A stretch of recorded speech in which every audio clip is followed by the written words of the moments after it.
ҳифзу ҳимояи ватан ва марзу буми кишвар рисолати ҳар як ҷавонмард ва шахси бонангу номус мебошад. дар зиндагӣ ҳаста нафароне ки дар вақтҳои зарурӣ ҳатто ҷони худро барои ҳимояи давлату ватан ҷавонмардона нисор менамоянд.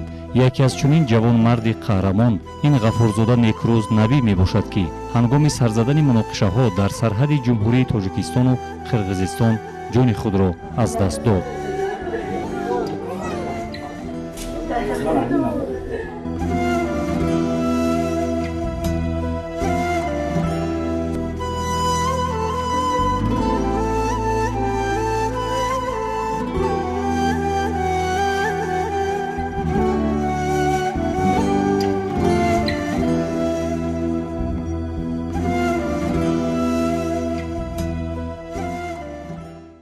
овардан рӯҳош кам захм даридагӣ не ами камтар бинеши пешонаҳош сурх шудагӣ буд.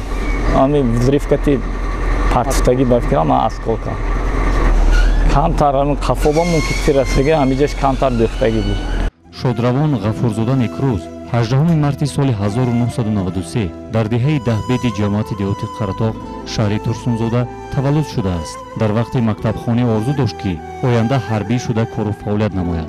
баъди хатми мактаб бо хоҳиши худ ба хидмати модарватан меравад. пас аз адои хидмат мактаби олии ҳарбиро хатм менамояд.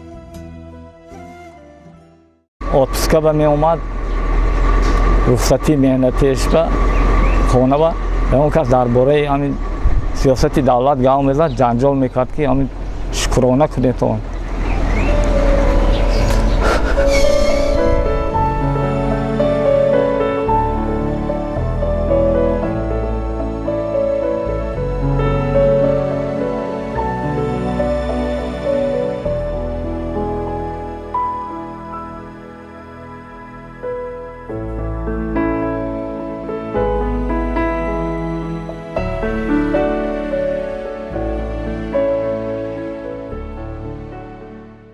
капитани қошонҳои сарҳадӣ ғафурзода некрӯз набӣ баробари дигар шермардони шаҳиди ватан барои ҳифзи сарзамини муқаддас синаи худро сипар намуда ҷони худро дариғ надошт. ғафурзода некрӯз оиладор ва соҳиби 2 шоҳписар мебошад.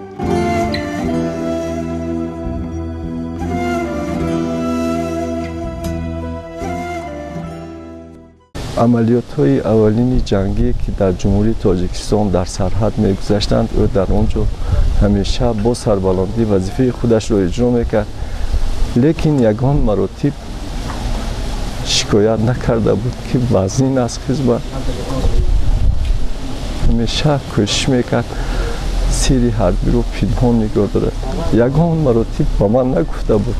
ман ҳис мекардам, ман мефаҳмидам, барои он ки худам дар 13 сол афсар хизмат кардам, мефаҳмидам, лекин ӯ ягон маротиб сирри ҳарбиро намегуфт. бениҳоят пуртоқат буд. чиянам охиру маротиба кай хона ба омада буд? моҳи январ отпуска ба омадагӣ буд ҳамин сол. баъд аз отпуска рафт фарзандошам як моҳ пас роӣ кардем. соҳиби 2 фарзанд, фарзанди калонеш 3 сола Акмалҷон, Абубакр хурдиаш 1 солу 2 моҳа шуд. ҳамин як ҳафта пеш аунҷо ман ба занг зад ки омода баред, занаш педагогӣ ба мехонад омӯзгорӣ ба. ҳамин сесияш сар шуд, гуфт ки роӣ мекунам 4 курс имсол хат худанда. ман гуфтам хар роӣ кун, ман инҷа қабул карда мегирам. 10 рӯз пеш ба фикрам омодагӣ будам фарзандош, зану фарзандош. шаби ҳамин 29 худам дар ноҳияи Нуробод кор кардем, дар маркази таҷдиди роҳҳо. шаб хабари нохуш омад. дар хона, дар ҷойҳои ҷамъиятӣ ҳамеша худашро ҳамчун мард нигоҳ медошт ва ҳамеша таъкид мекард ки ватанро бояд дӯст дошт, ҳимоя кард. ӯ ҳам манами чиқеле ки ба ҳамаи мо маълум аст, вақте ки муноқиша байни ҷумҳурии Тоҷикистон ва Қирғизистон сар зад, ӯ ҳамчун сипари ватан ба он ҷо сафарбар шуд. гурӯҳи махсуси амалиётӣ ки از طرف قشون‌های سرحدی می‌گذراندند و در اونجا حاضر شد و وطن خودش رو همچون سپر محافظت نمود.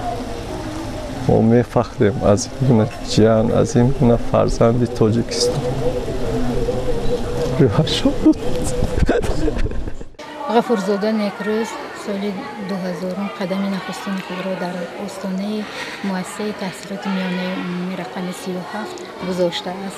در تمام فنها فعالانه اشتراک میکرد. وقتی که من به او درس میگذاشتم در حجره زبان و ادبیات در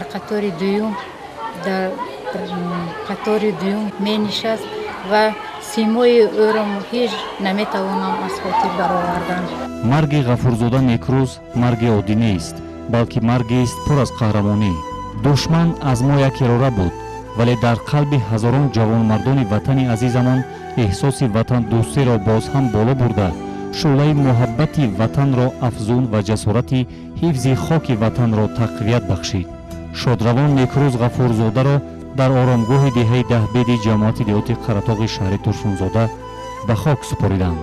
عزیزان و پیوندان، امروزها برای نیکروز غورامرگ خونه‌دل می‌گیرند، ولی یاد او و قهرمانی‌هایش همیشه در خاطرات خلق جاویدانه خواهد ماند. و سلام علی المرسلین و الحمد لله رب العالمین.